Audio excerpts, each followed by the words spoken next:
my tinfoil hat is hilarious.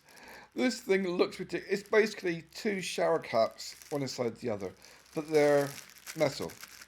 The theory is that you wear them and it helps to dry your hair for certain types of Afro-style hairstyles.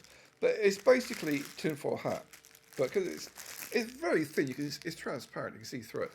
But because I've got two layers, it's very effective. To the point whereby I'm in the house and 3 o'clock in the afternoon, I want to go for a nap. Not to sleep.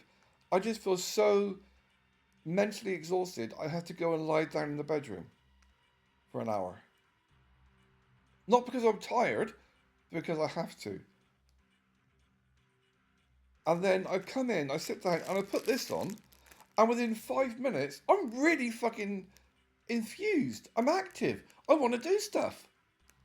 I want to go and do something.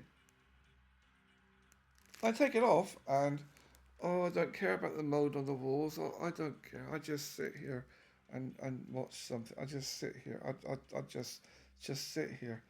And then when I put on that, I'm actually, because it is a patented technology that they use Wi-Fi signals, radio waves, to pacify people to the point where you do sit around and just wait to die. So yeah, my tinfoil hat looks stupid, but it's fucking effective.